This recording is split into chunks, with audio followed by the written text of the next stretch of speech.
আকাঙ্ক্ষা থাকবে, মানুষের কিছু আবদার থাকবে, অপেক্ষা থাকবে। তবে না মানুষের জীবনের পরিতৃপ্তি, মানুষের জীবনের স্বাদ। যদি আকাঙ্ক্ষা, আফসোস, আগ্রহ, অপেক্ষা এগুলো না থাকে, এই সুন্দর পৃথিবীতে এই সৌন্দর্য উপভোগ করার মতো ভেতরের সত্তা তৈরি হবে না, অনুভূতি তৈরি হবে না। কিছু অপেক্ষা আমাকে কষ্ট দিবে, কিছু আকাঙ্ক্ষা আমাকে অস্থির করে তুলবে, কিছু আবদার আমাকে পেরেশানিতে রাখবে। হ্যাঁ, কিছু আগ্রহ আমাকে স্থির থাকতে দেবে না। এরকম যখন আমরা এর ভেতরে থাকবো না, তখন জীবনের একটা স্বাদ থাকবে, একটা স্বাদ থাকে যে জীবনটা সুন্দর।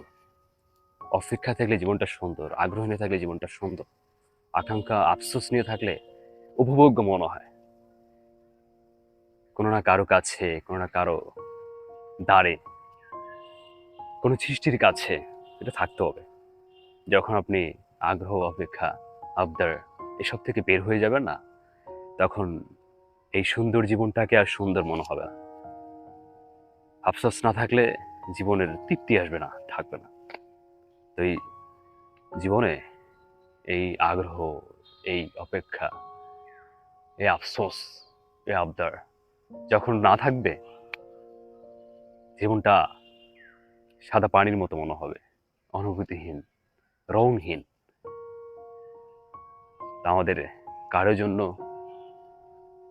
আগ্রহ থাকা দরকার, কারোর জন্য অপেক্ষা থাকা দরকার, কিছু আবদার থাকা দরকার, কিছু আফসোস থাকা দরকার, থাকতে হবে। এসবই মানুষকে কোনো না কোনোভাবে ভালো রাখে, ভালো রাখতে চায়, ভালো রাখার জায়গা তৈরি করে দেয়। যখন এগুলো না থাকবে, আপনার এই যে বাতাস, বাতাসের মতো মনে হবে, রং নেই, স্বাদ নেই, গন্ধ নেই। জীবনটা এরকম মনে হবে। জীবনের কোনো পরিতৃপ্তি থাকবে না, আত্মতৃপ্তি থাকবে না।